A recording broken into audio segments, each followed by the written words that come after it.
Welcome to the Dorsey Gallery, and we're continuing our little afternoon of talking to the artists. And the artist is sharing with us. And I'm talking to Mr. Mims, but he wanted to jump the gun.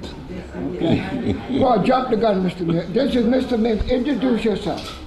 My name is Louis Mims. And tell them what you do and how you do what you do. Okay. I'm an artist. I've been an artist for most of my life.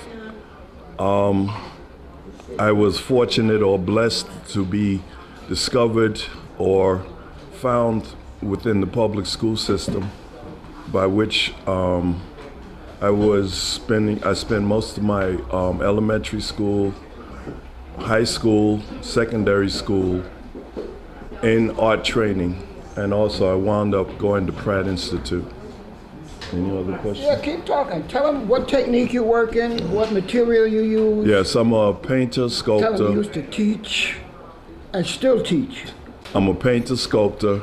I've taught elementary school, high school, and also college on the college level.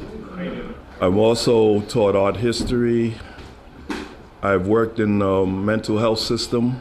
I worked in the correction system, New York State correction system. I worked with inmates in art. I worked with mental patients in art, and I've worked with young people in art. Primarily now I'm retired. I'm painting. I do sculpture. I do drawing. When I was in high school, I was trained in animation and cartooning. When I was in junior high school, I was selected for the UN UNICEF exhibition that went around the world. So I've been exhibiting mostly for the last 20 or 30 years. I first came to Dorsey when I was in Pratt Institute, and it was kind of an alternative to what I was learning in college when I was at Pratt Institute. And I found in Dorsey's a home, and I got to meet many of the artists I know today at Dorsey's. I've shown here a number of times, and I have work in Schomburg collection, and I show at least 3 or 4 times a year. Any other questions? My favorite artists, yes. I have a number of favorite artists whose work I respect. Gundi Pei, Art O'Neill's, Maxwell, Linda, okay, and a number of other artists. At your illustrator's career, what haven't you told them that you do or you don't do that you should do? What I want to do. What do you want to do? Yeah, what is well, I want to continue to make art. That's what I can do. I found that I cannot do or be anything unless I'm doing art, which means if I'm working a job, I cannot work a 9 to 5 per se, unless it's art related.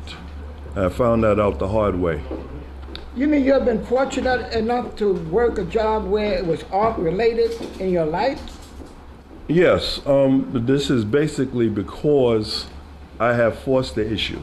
Because if I'm not working in an art related environment, then I become very aggressive, very angry, very disagreeable. Well, you know how fortunate you are?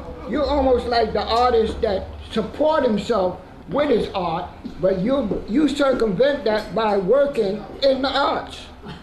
Hey, that's fantastic. Yes. So how can we do that? I don't know. No, that's just me. That's just the way I'm made. Like I started out when I was 4 years old. I was drawing from the television. And my uncle saw what I was drawing, and he took my drawings to the teacher at the school. And at 4 years old, I was on my way to school, right? And so wherever I was, wherever school I was in, whatever class I was in, I was always drawing. And it got to a point because I was also considered a moody and unruly child, that if I wasn't drawing, I was tearing up something. It was like, if I can't create art, I will create havoc. Okay. Did you do portraits? Oh, I did. I've been doing portraits for a long time. So when did you stop drawing and do abstract? Because you do some fabulous abstract and you do some wonderful drawings, because I've seen you do some wonderful pieces here. Okay, so I've been trained in the formal arts. Where were you trained at? I went to the High School of Art and Design. I also went to Pratt Institute. I was in special talent in junior high school and in elementary school. So all my training has been through art, all right? So when I got to Pratt, I had did the style of dealing with realism or representative art. And I simply got tired of it, so I wanted to do something different. So I got into abstract art, and then I started to study African art. And when I came to the point at the realization that African art was the basis of modern art and modern abstraction art, I just wholeheartedly embraced abstraction. So when you say you studied African art, do you mean that you studied the books or the words, or you started doing African art? What was it you meant by that? I studied books, all right? I've studied, well, I went through many African art books, because at the time, African art was not really taught on the college level. Mm-hmm. So what happened is I've been studying on my own. I studied African art. I studied the traditional African art, and then I got into contemporary African art, and then I finally wound up marrying an African artist. Mm-hmm. All right, Molly Marquis, who was from Nigeria. So when she and I went to Africa. It was interesting because in one of my studies, I was studying about the St. Joseph workshop, which was a workshop set up by the Catholic school to use the African traditional artists to decorate the Catholic Church, mm-hmm. right? Where? So in Nigeria. Okay, go ahead. Okay, so what happened was when I went to Nigeria, I wound up going to the St. Joseph workshop, meeting the people who I had read about in the books, and reading the master carvers and their apprentices. And I found out that the carving system and the teaching system of African art was so impressive. And what I did was, I just absorbed the African culture. Was that in Oshogbo or Susan Wenger's territory? No? Yes. Okay. And so what happens is interesting enough, they gave me a couple pieces of cherry wood that I took back.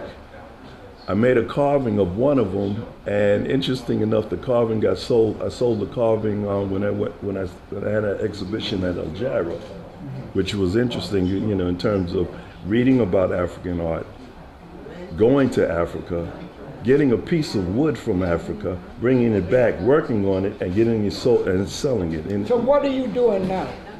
In your artistic ability, what are you doing now? Well, right now, I'm trying to explore a new boundary.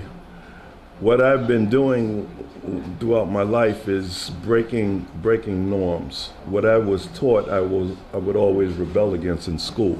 So what I'm doing now is trying to compress or trying to combine 2, 3, and 4-dimensional work. Is that sculpture you're talking about? That is sculpture, but it also can be applied to drawing and also painting. Okay. I spoke to an artist. 4-dimensional. Wait, give me a chance to get him now. Well, don't look like that. 4-dimensional is just, you're just dealing with time. That's all. Okay? No, Well, Any other questions? Where's your next show? Well, I'm showing I'm showing it with the Fulton Art Fair at Bailey's. I was doing Bailey's on I forgot the street. Yeah, in Brooklyn. Yeah.